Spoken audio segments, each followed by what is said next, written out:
How English departments destroyed literature. I'd like to give you guys a deep dive into not only what's happening in English departments, but why. To understand how we got to transgenderism and Shakespeare and decolonizing Jane Austen, we need to understand what the tradition of literary study has meant for thousands of years. Let's go back to our friends, the ancient Greeks, to find out. Now, the Greeks created a prototype for what we would think of today as the liberal arts education system. The Greeks pioneered an education system called the paideia, which prepared students for a rewarding life as citizens in the ancient Greek polis, or city-state. Paideia was meant to instill aristocratic values in its citizens and create young men who were not only well-rounded but also refined in intellect and morals. Practically speaking, paideia included training in grammar, rhetoric, math, and science, as well as subjects meant to promote moral education, the study of music, poetry, philosophy, in other words, what we might think of as the humanities. The Greeks studied the humanities because they believed that these disciplines would help them become the best versions of themselves and the best citizens in their society. The educational ideals of the paideia soon seeped into the Roman world, where the word was rebranded and called, you guessed it, humanitas. This is where we get our idea of the study of the humanities. But the Latin word humanitas encompasses more than just the study of human nature. It also means culture, refinement, and civilization. In other words, our civilization developed the study of the humanities to understand human nature through the liberal arts. To be a good citizen and also to be a fuller human being was not just to be educated, but also to be cultured. Because it is through culture that we can best answer the questions that help understand what makes us human. So it's interesting because on the one hand, I don't want to split hairs here. I largely what she said is accurate, but it's just worth noting that people like Nietzsche, he would draw out some suspicions about the idea that the manner in which the Greeks considered someone educated was similar to the way that we would consider someone to be educated. So, for example, on the Use and Abuse of History for Life, he talks about how a historical education is the sort of like the linchpin, one of the main aspects of the study of the humanities. And the Greeks, from our perspective, therefore, would be rather uneducated. That they didn't have a historical education in the sense that we do, and that much of the way that we think of a historical education, of memorizing dates and trivial facts, they would have seen as sort of rather irrelevant. You know, as they say, the past is a foreign country, right? You're learning about perspectives that are kind of foreign from your own. And so there's this idea of like becoming cultured that comes out of the Renaissance and the Enlightenment, that it is more cosmopolitan just inherently. It's not sufficient just to learn the arts and letters and great works that came out of your country in your own language, but you have to learn other languages, not only foreign languages that, you know, a cultured man should, say in the time of Nietzsche, speak not just his native language of German, but French and a little bit of Italian, some English. And then in addition to that, having to learn Latin and Greek. This is very different from the way the Greeks would have thought of things. Yes, there was some cross-pollination from Egypt and the Persians, but there just wasn't the same notion that every citizen needs to become cultured in the same way that we would think about it now, that has kind of a cosmopolitan bent to it. There was much more that was, we might say, practical, but I would prefer to say perhaps embodied. Things that you learn that are not just facts that you memorize, but get incorporated into your body. I'm not really trying to take issue with what she's saying so much, but it's just worth keeping all of this in mind as we move forward. Now, this idea, as we know, very much seeped into our understanding of the humanities, and its biggest proponent was the poet Matthew Arnold in the 19th century. You probably know Matthew Arnold for his famous poem Dover Beach, but he also wrote a book called Culture and Anarchy, in which he argued in favor of the implementation of the liberal arts system on a broader scale. Arnold believed that the study of culture helped people become their best selves, and he defined culture through two terms: sweetness and light. Sweetness was Arnold's concept for beauty, and light was his concept for intellect, enlightenment. So here's the deal.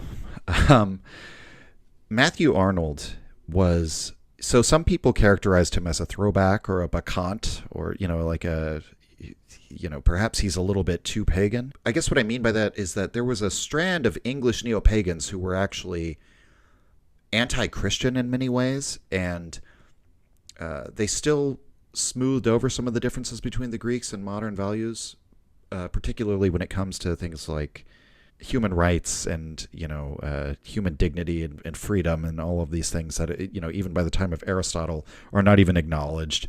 That it's just sort of an acknowledged fact that certain people are born for slavery, certain people are better than others. They didn't really believe in that, but the liberation of sexuality and the liberation from the regime, the Christian guilt regime. But Matthew Arnold is interesting because he essentially is an advocate for English liberal universalism. He's very much writing in the tradition of people who see the ancients as essentially being, and when we say the ancients here, we mean the great philosophers, the great literary figures of the ancient world, which Nietzsche, that would be his great criticism, right? Is like we're taking this, Nietzsche would never put it in these terms, but it's a selection bias. You're taking all of the people who are part of the literary culture and then extrapolating these values based on what they wrote. Whereas Socrates and Plato and Aristotle and all of these later Roman figures are very different from the values system, the values that would have been held by the archaic Greeks or indeed the Hellenic Greeks. And all of you know all of this from our long discussions of Birth of Tragedy, and so I won't go into further detail about any of that. In any case, Matthew Arnold, he is very much in that tradition of seeing the geniuses among the ancient world as representative of the Greek spirit. And he says that the Greeks are a forerunner of the Enlightenment, that they were a culture of higher enlightenment, of striving towards reaching enlightenment. And he still makes some of the same errors as earlier English romantic neo-pagans did, because he says that the Greeks were the, quote, apostles of equality. And that she brings up the term sweetness and light. That's actually not Arnold's coinage. That's from Jonathan Swift. And he makes it clear. He's quoting from Jonathan Swift. That's actually from the Battle of the Books. The Battle of the Books is a really interesting... It comes out of this thing called the quarrel between ancients and moderns. So in France, during the time of Louis, the Sun King, there was this notion that our age is more enlightened than past ages.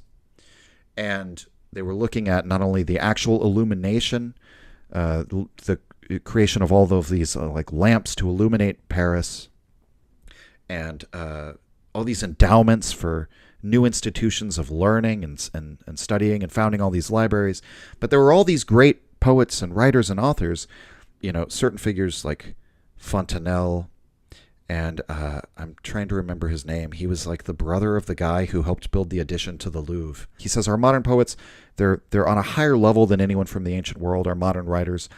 And the ancient world, for all of its glory, was never enlightened equal to our times. Jonathan Swift, a few decades after this, he writes The Battle of the Books, and it's this funny little satire where you have... So first he describes a war between the actual ancients and moderns, and he says that the dispute is over the fact that the moderns, they live on these two hilltops, or it's like a mountaintop with two peaks, and the ancient peak is higher, and it's blocking... The shade from that peak is blocking the sunlight from shining on the moderns.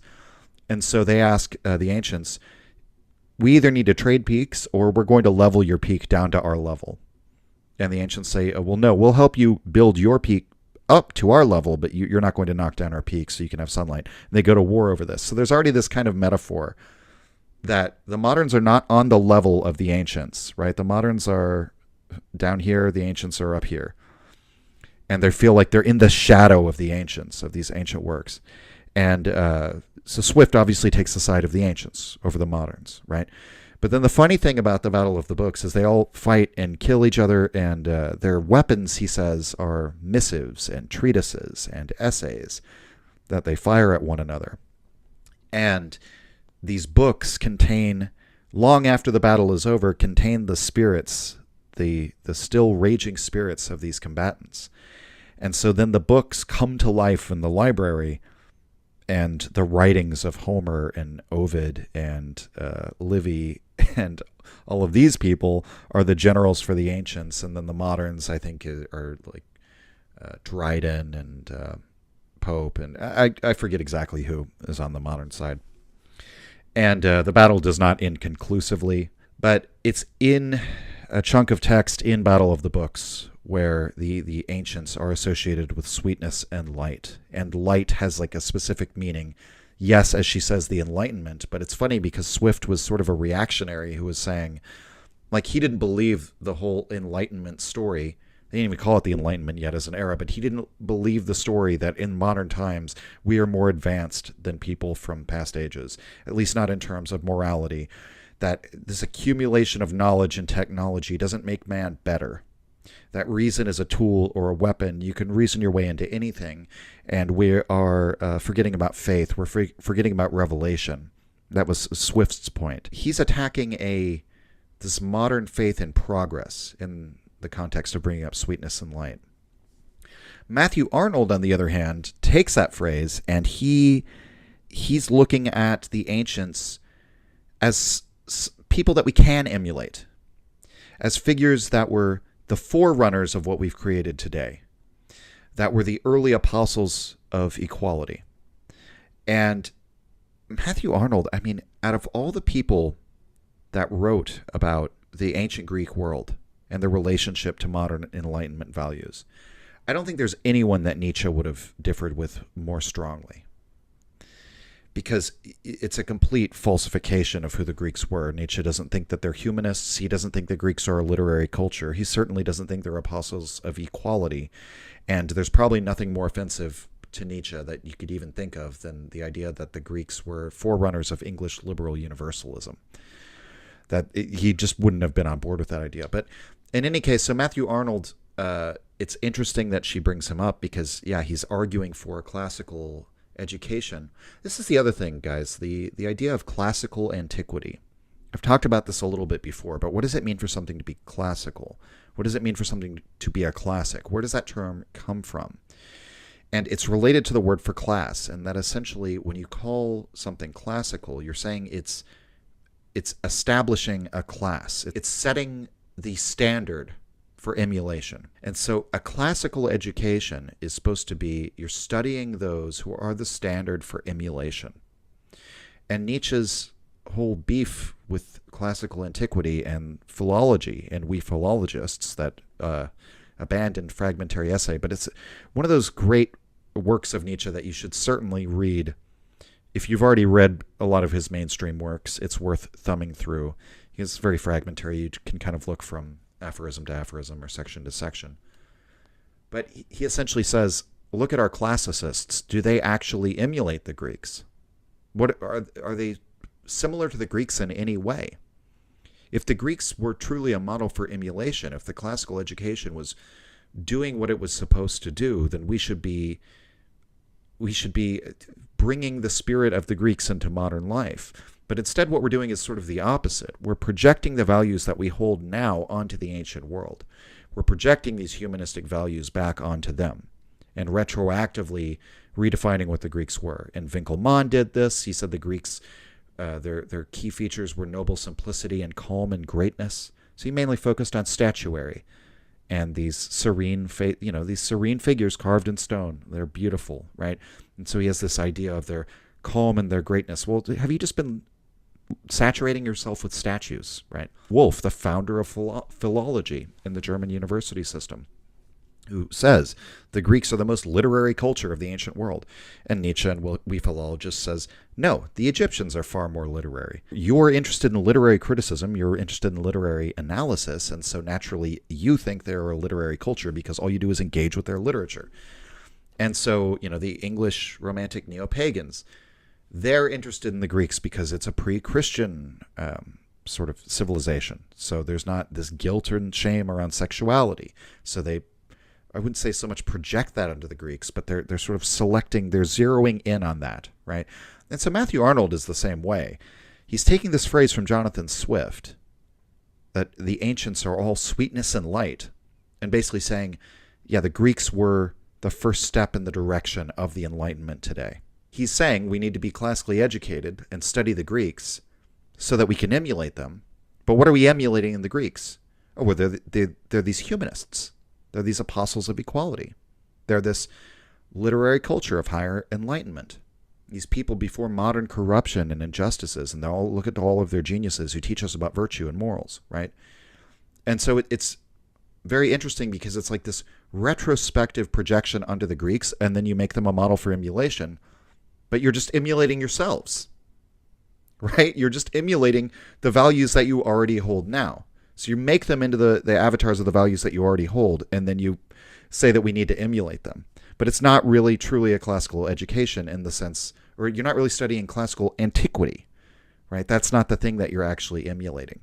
The study of culture or the study of the humanities was about beauty and morality. Arnold believed that Right, there we you can go. become our best selves by learning to appreciate beautiful things. Now, literature has That's the message of the Greek writers. Become your best self. always played a really large role in moral development. You see literary agents today being like, oh, I don't want morality stories. But that is like asking for a piece of music that doesn't use instruments. And unless you are John freaking Cage, that is not music at all. If you want literature with... I am just going to say, Nietzsche also took issue with this whole idea that the Greeks, their writings are all about morality. Because it's interesting. She's talking about literature, right? So she's talking about how we interpret Shakespeare's Twelfth Night at the beginning. And then I think she's a writer. She's talking about literary agents here, looking for stories with, or trying to avoid stories that have a moral. I mean, for one, that's kind of like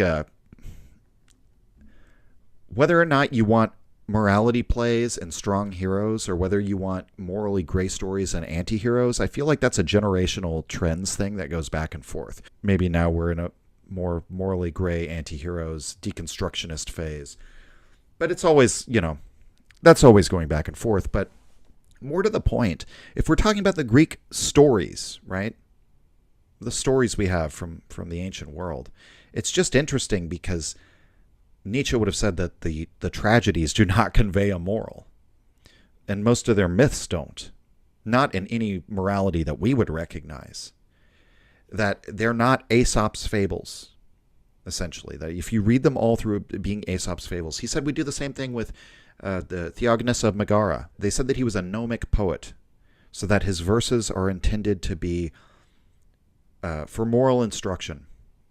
They're intended to give you an ethical lesson. And Nietzsche did his dissertation on Theognis, and he said, these are not gnomic poems. We later taught Theognis in grammar school, and that interpretation took hold because that's what we wanted to get out of him. But if you look at the full breadth of his work, he's not trying to give moral instruction. Maybe there are times when he does, but there's also times where he's talking about how great it is to get drunk and how great it is to woo young women, how great it is to sleep with young boys. He's ancient Greek, just him complaining about being dispossessed of his wealth in his homeland, or about traveling.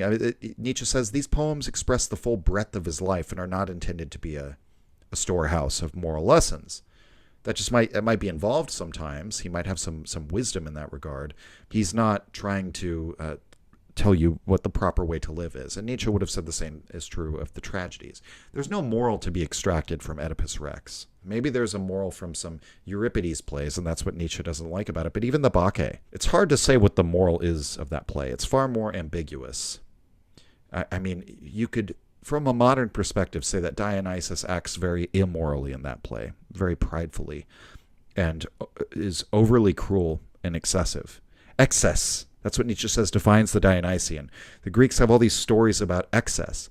And against Winckelmann, he says, okay, well then why, if they're about noble serenity and calm and greatness, why did the sculptors have to show these muscles tensed, pulled taut with hatred, these expressions of pain and anguish and rage? Why did the Greek sculptor have to depict these scenes? Why does Homer fixate on such scenes in his epics?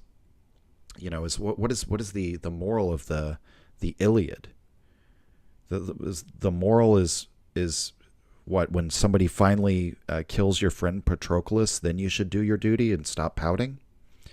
Yeah, I don't know. It's I know you can read a sort of virtue ethic into many of these stories. I'm not saying that isn't there. I don't like this notion that ancient literature or indeed classical literature was all about, that it was like a dumb black and white morality play in the style of Star Wars that was supposed to show you how to act and how to behave, and that it was just they beat you over the head with the moral of the story. I really don't believe that that's true. I think that moral ambiguity and complex stories and have been with us for a long time, and that Indeed, to the extent that there are moral lessons in the Greek stories, they're kind of alien to the way we think without about any the sort world. of moral message, you might as well not read literature at that point. But that is what the academy and the publishing industry want you to believe today, even though literature has always been about moral education. That is the whole point of the humanities. We inherited a tradition from the Greeks and Romans where we use art to understand the world and ourselves. And this is also true cross-culturally, by the way. The idea of...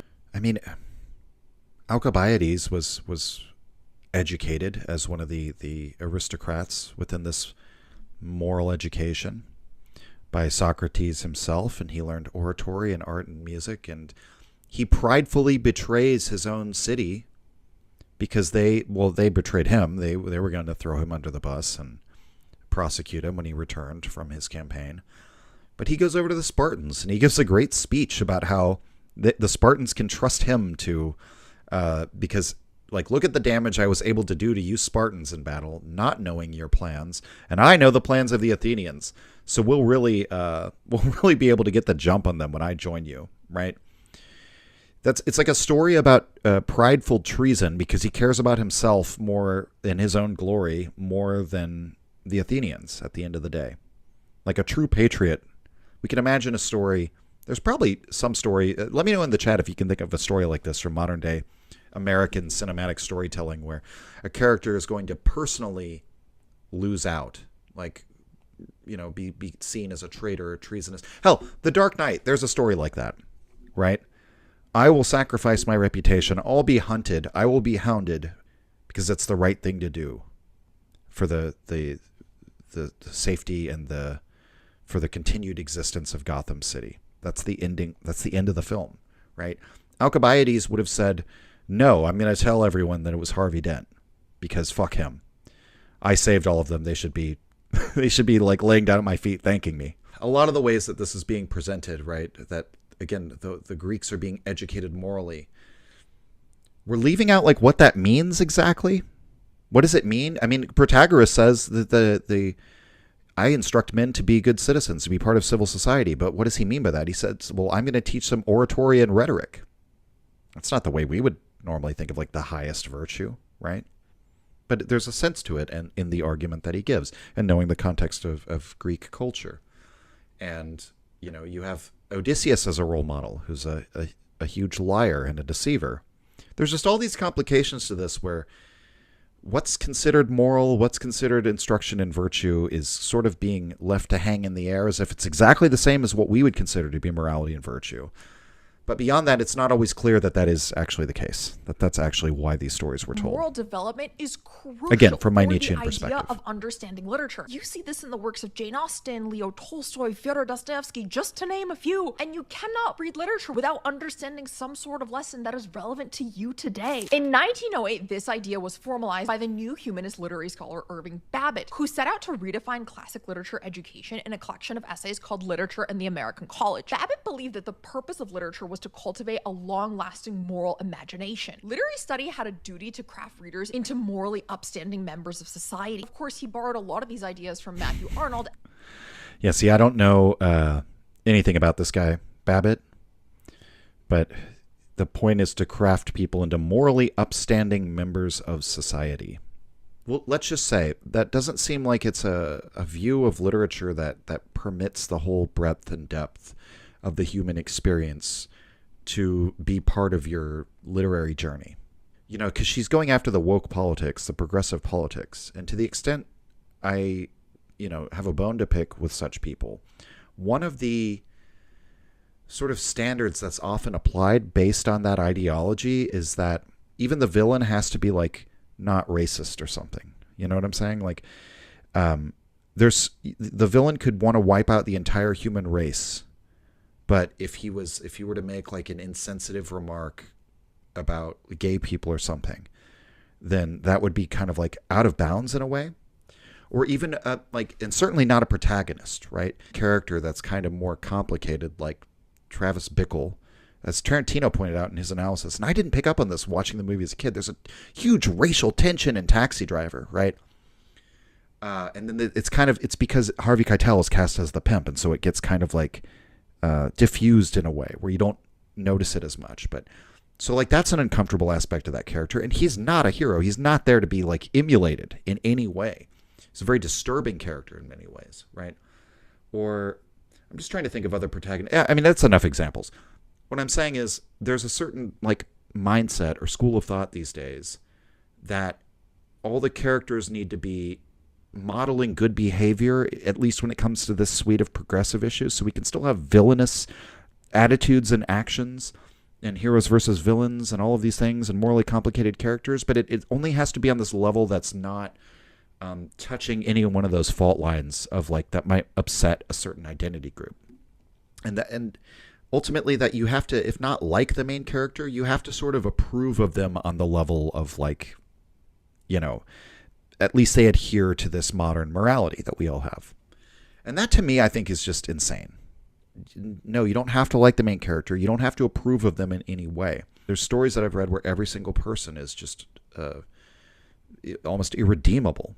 I don't know. The discomfort that some people feel around this, I think is inappropriate, and it dumbs down fiction, right? So pay attention to all of these kind of these threads, that the idea that it needs to morally instruct us, because you could argue that somebody with a modern progressive ideology would say, well, yeah, we agree. People should be morally instructed, right? And so we're going to have good representation. Every group that's represented is going to have a positive representation of that identity group.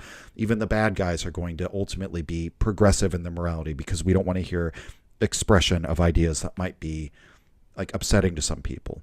Like, I would completely agree that's going too far. It's a censorious attitude, but it's just odd because it seems to me to be the mirror image of this kind of Victorian attitude that she's presenting here. It's just a different morality underlying it. Eliot, my favorite poet of all time, later came in and insisted that literature was uniquely bound up with the idea of tradition. He talks about this in his famous essay, Tradition and the Individual Talent. We need to understand tradition not only to interpret existing literary texts, but also to create new ones. All of this is to say that literary study had been about tradition, beauty, and morality for literally thousands of years.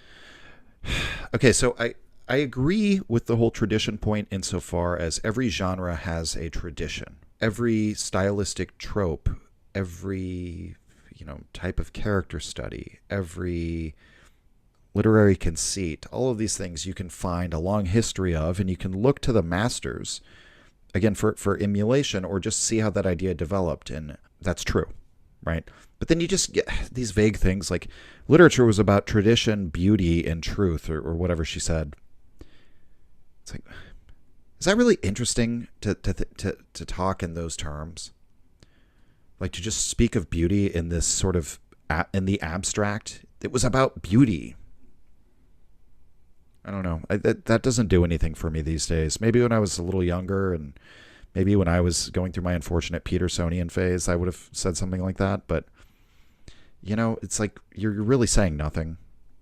Literature is supposed to teach us what gives our lives meaning. That is why we gravitate towards literature, because it tells us something universal by way of the particular, which, by the way, is the mark of great literature. But by the 1960s, something had started to change. I don't want to pull a Jordan Peterson and insist that postmodernism is completely to blame, but it did play a very large role in shifting priorities in the literary academy. She doesn't want to do it, but she's going to do it. Yeah. See, you knew where this was going, guys. You knew where it was going. Along with the rise of the neo-Marxist Frankfurt School in Germany, both sought to eradicate traditional morality-based interpretations of literature. The postmodern critic Roland Barthes. See, this is my problem with this. It's just this like fly-by-night. Oh, Adorno, Horkheimer, look at them. The Frankfurt School. Critical theory. And like no attempt to engage with that. Roland Barthes. I despise Roland Barthes. Anyone who's read my book knows that. I don't like his theory about the death of the author, because it essentially it denies, it's saying, oh, the text is rewritten every time. It's rewritten anew every time it's read. We're all just scripters. There's no true author. It's not the ego consciousness writing your book. It's all of these unconscious factors and all of these things in your life. It's a very like sort of Buddhist view of the self. There is no self, so there is no author. And therefore it's written anew every time it's read, and that the reader is just as much the author. And that to me is just sort of like, let's apply that to a conversation, that I can just interpret whatever you say to mean whatever I want it to mean. Everyone knows there's a difference between that and actually sincerely trying to listen and understand and empathize with what somebody else is saying. So I essentially see art as communication. I see it as a conversation. This debate between, is it up to the author what his work means, or is it up to the reader? It's clearly both. It's clearly a circuit forms between the artist and the audience. And there's a conversation going on where if it weren't for the text that this person wrote by their hand, even if you want to say their ego consciousness isn't real, then there wouldn't be the interpretation being made on the part of the audience, right? And without the audience interpreting it, that would just be someone talking to themselves. It might as well be a private journal. It's not really art. Art is trying to bridge this subjectivity. It's trying to make this connection, trying to have a communion with others. This whole notion that, it's just that the author is dead, we can interpret the text however we want. The author has no say in it at all. It's just not, that's being a bad listener. You just are ignoring half of the conversation that could be going on in art. So I disdain Roland Barthes. But I can give you a substantive criticism why I disagree with Death of the Author. I just don't think his interpretation ultimately works. I don't think it makes sense of art. I think it makes nonsense of art. But she's not going to do that. Barthes, for instance, in his 1967 essay, The Death of the Author, insisted that authorship and historical context were irrelevant to literary hermeneutics, a fancy word for interpretation. Barthes argued that a reader's personal interpretation of a given text should take precedence over its objective meaning. And as the literary world began to disengage with notions of authorial intention and interpretation, its objective meaning, the objective meaning of a work of literature,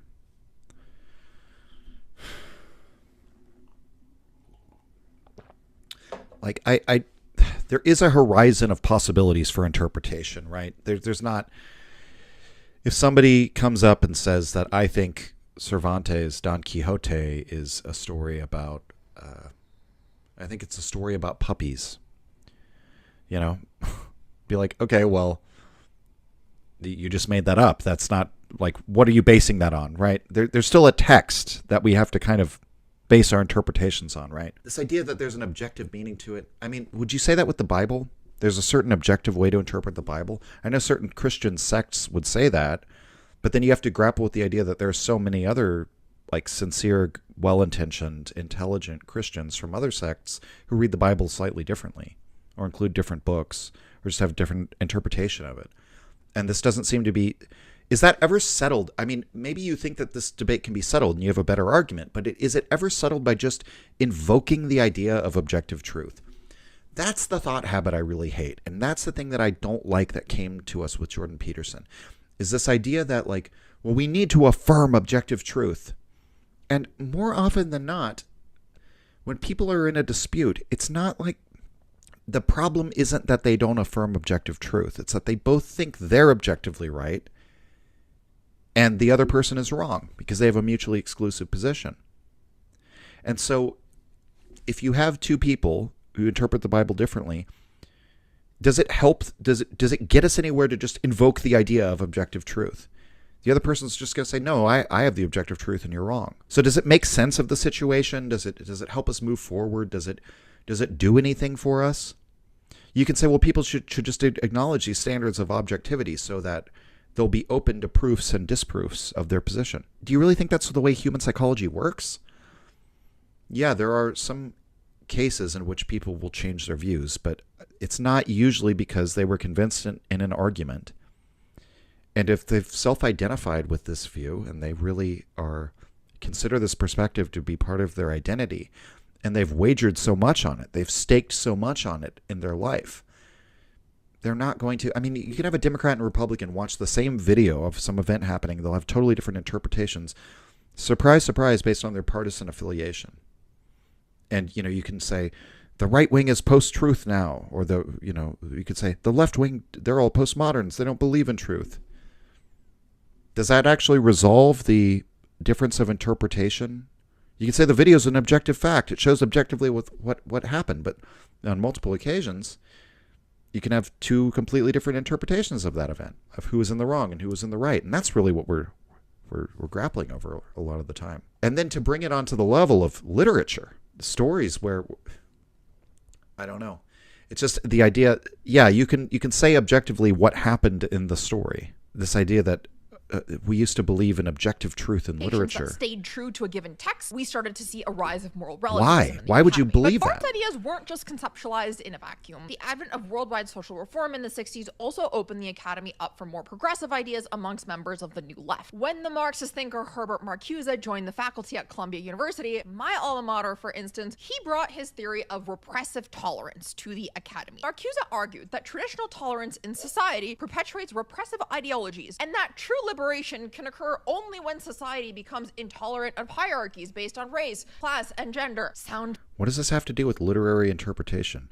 Also, aren't you intolerant of stories that don't have a moral, that don't indoctrinate people to be good citizens? familiar? Marcuse's ideas found fertile ground To things that in the don't follow literary your academy morality? because no one else took him seriously. And as a result, scholars began questioning the notion that literature could be viewed outside of a socio-political context. As literary critics became more concerned with the text's relevance to marginalized communities, they I mean, okay, go read Leo Strauss. He doesn't think you can view a text independently of its socio-political context. Is he like woke postmodernist? No, he just thinks that philosophers encoded their language sometimes or spoke indirectly or had an esoteric meaning to their teachings because the socio-political context sometimes made it to where they couldn't fully express what they truly wanted to say. So you should look to the background against which the work was written to kind of help unriddle some of the things about some of the aspects of what the philosopher is saying, which might not be immediately on the surface, but might be something you have to read between the lines to discover. But you want to know what else? What's interesting? Think about what she said about Marcuse versus Barth. Those are two diametrically opposed positions. The idea that the text is written anew each time and you shouldn't look to the author's background or his the facts of the author's life or what the author's intent was or what he says his intent was or any of those things. It's just open to interpretation. The author is dead and it's just a text and the way you read it is the way you read it. That's totally different from the way she just described Marcuse, who's saying you can't read a text outside of the power structure, the hierarchy, the socio-political context in which the text is written.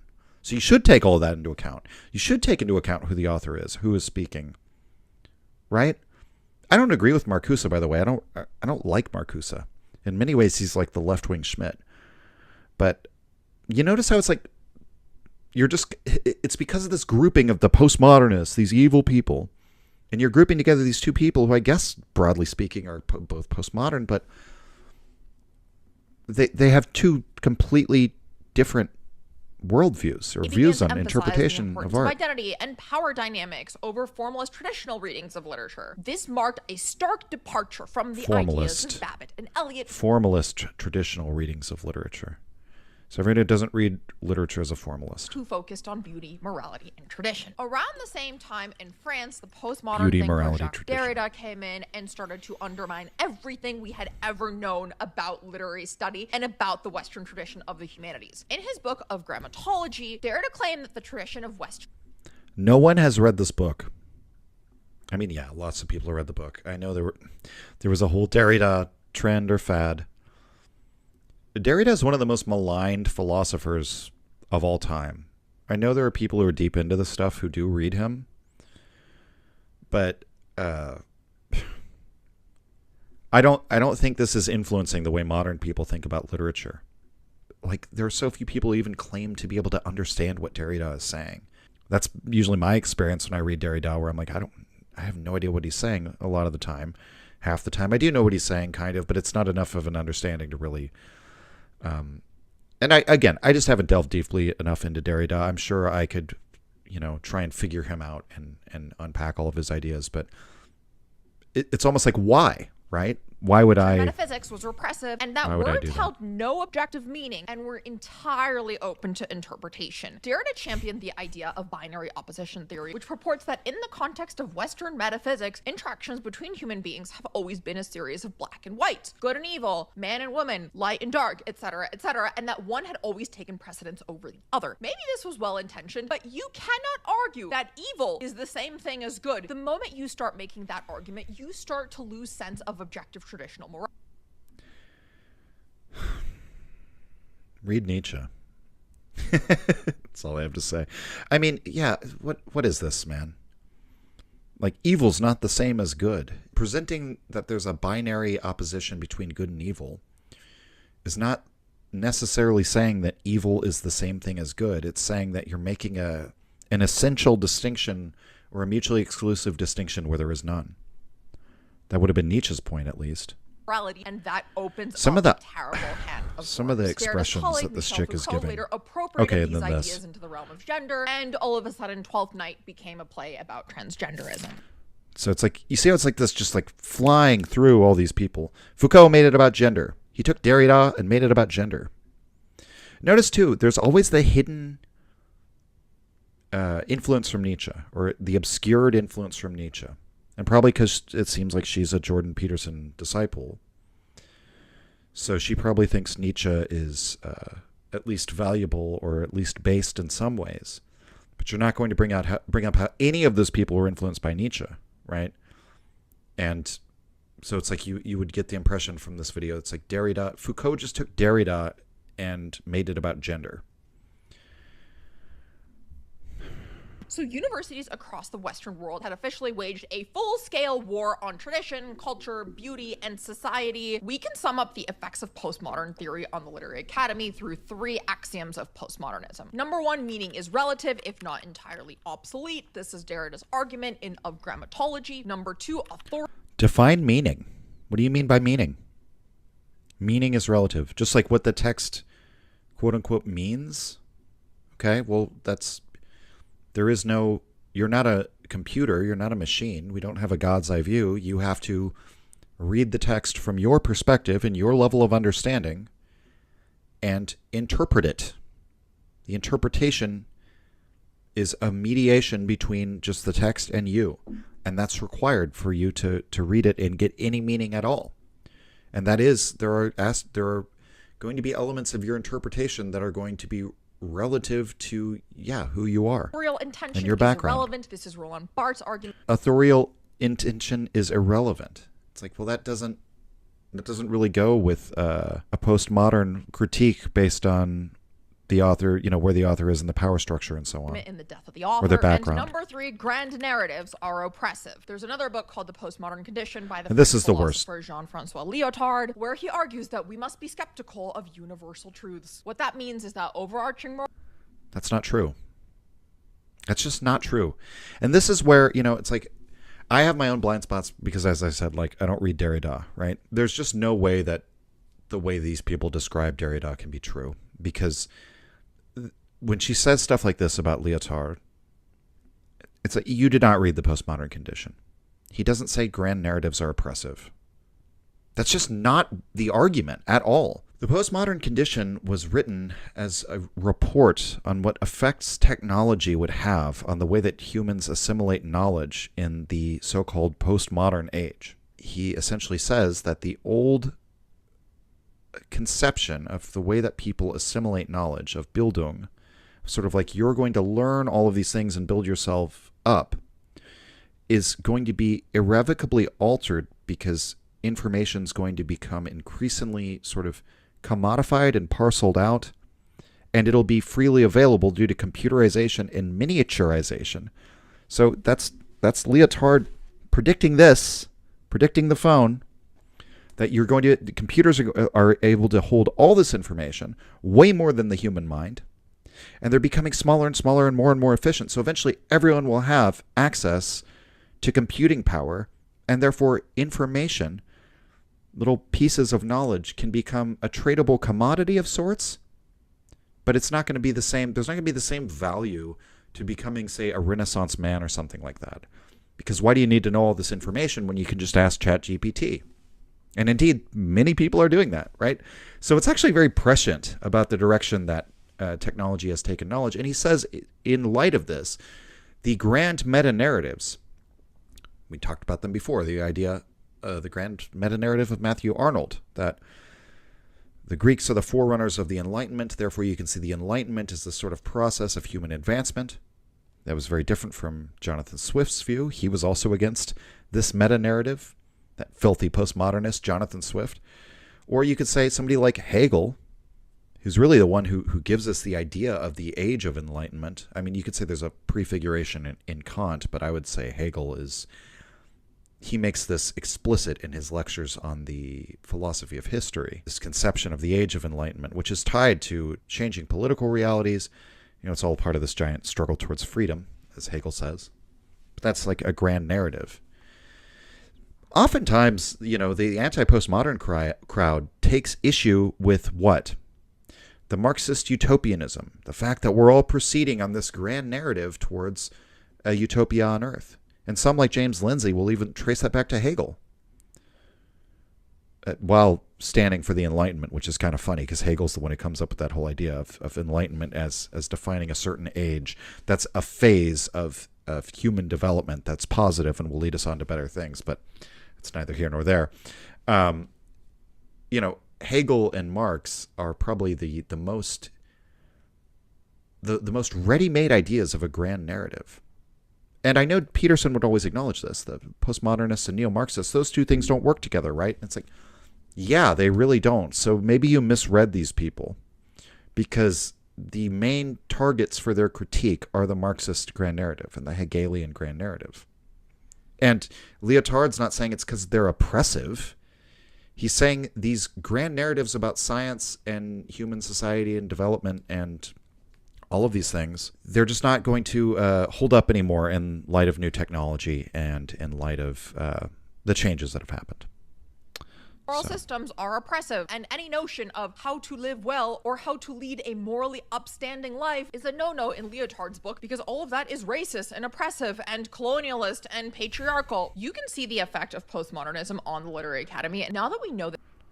Yeah, Rod Race says we should watch something else, and maybe that's true. I feel like I've probably gotten everything I wanted to say out of this video, but I feel like I've gotten to talk about, we get to talk about Matthew Arnold, we philologists, a lot of other things. Some people, I think, Rod, some people, they just they can't stand hearing stupidity, and they think the point is like to tear down the stupidity or whatever. I'm just using this as an excuse to talk about these things. Right? Like, the postmodern condition is actually like a really interesting essay that people should read. And so it's an opportunity for me to to talk about that and what's actually in it, which is a rather prescient analysis of where we're headed. In a way, it's kind of is that a meta-narrative, that meta-narratives are going to increasingly collapse? Maybe so, right? But nevertheless, it's all just an opportunity to talk about other things.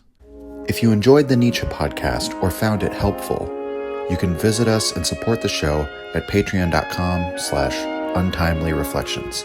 The link is in the description. Or just share the show with any of your friends that you think might enjoy it, or on social media. Thank you for your support.